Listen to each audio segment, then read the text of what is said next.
This is taking a lot longer than I hoped it would.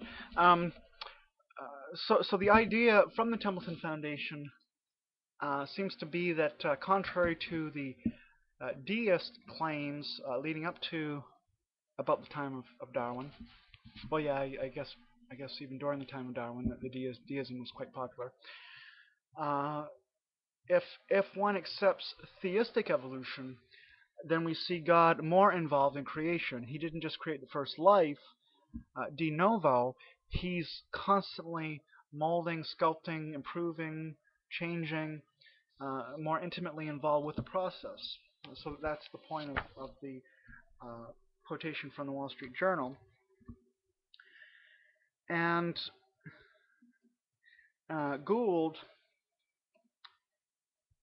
let's see, functional, creating God, improving.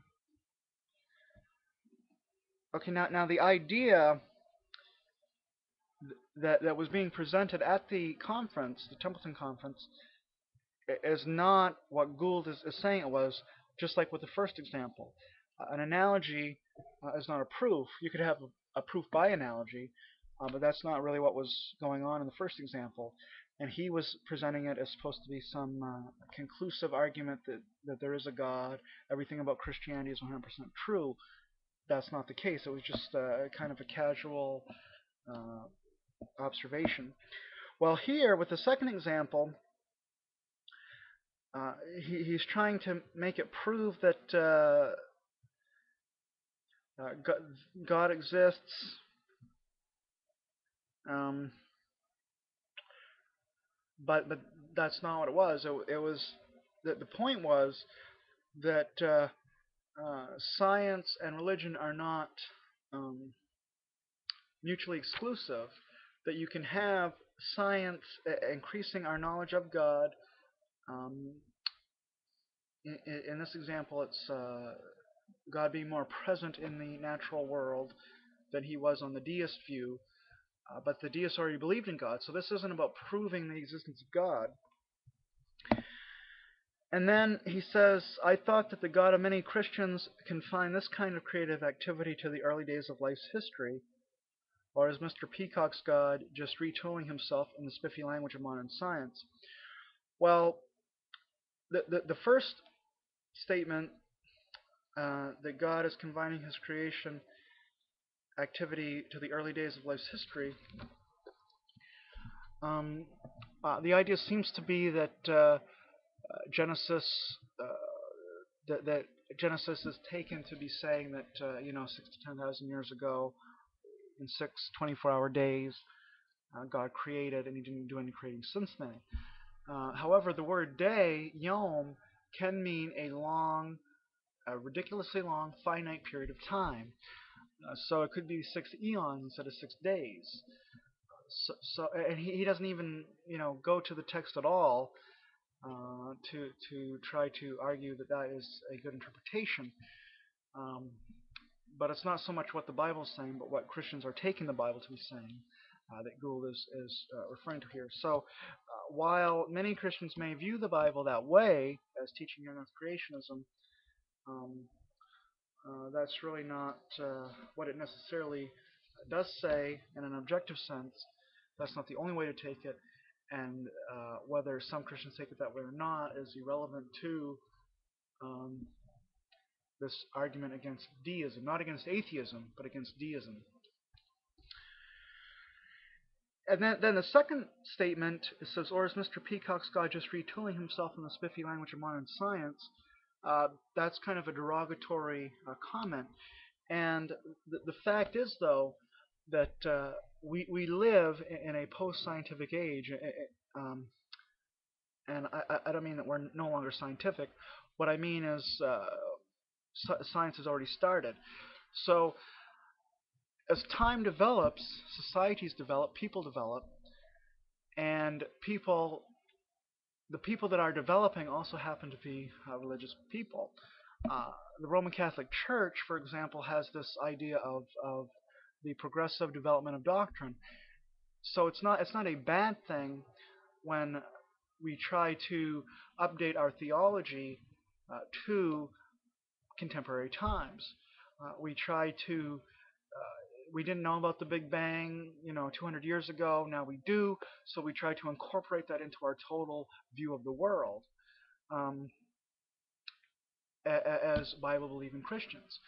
Uh, it's not a negative thing; it's a positive thing. That's what you're supposed to do. The Bible has the eternal truth of God in it, which is unchanging. But how we understand that eternal truth, that unchanging, timeless truth, and how we explain it to our fellow Christians and to the outside world, the non-Christian world, that's theology that develops over time. So it's only proper to take contemporary science into account with that. Um, so it's not so much that we uh, realize how effective scientific sounding terms are as a PR gimmick. So we're trying to pull the wool over the eyes of people. No, we're trying to update our faith.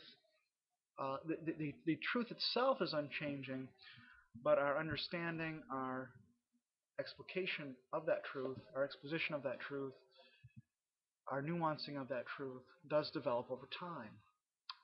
Just like the Catholic Church says, there's the development of doctrine. That's how all doctrine works, even outside of religion. In science, there's a development of doctrine.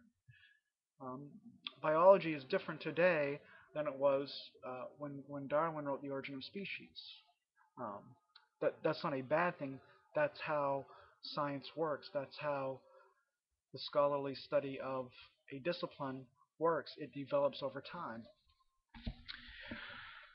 We next learn, Gould writes, that Genesis finds confirmation in the latest developments of cosmology.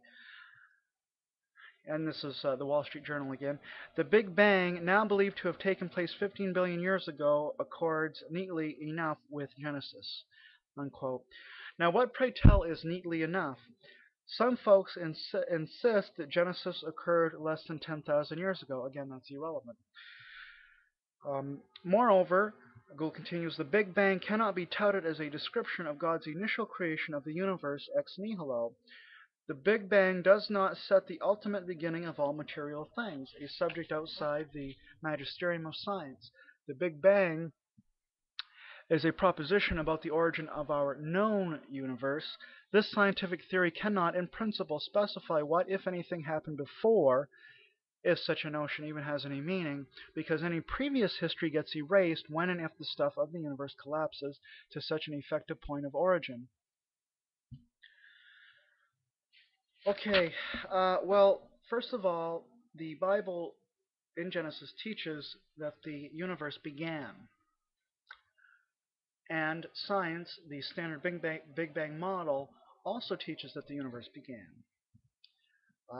So that is pretty neat, I would say.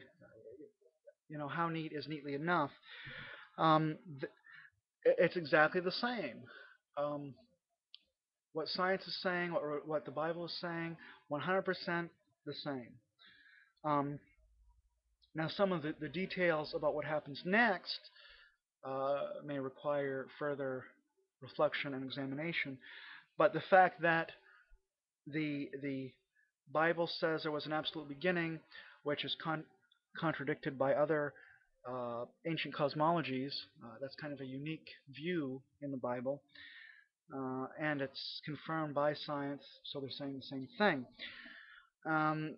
But then he seems to be misrepresenting the Kalam cosmological argument and or the standard Big Bang model, which my 10 minutes are up, so I will have to get into that in another video. It's important because this is what a lot of people are saying that aren't necessarily even scientists. They have some of the same misunderstandings and objections to this argument, Kalam and the Big Bang, so it's important that I address those. Alright, stay tuned. Probably 2 more videos to finish. Thanks.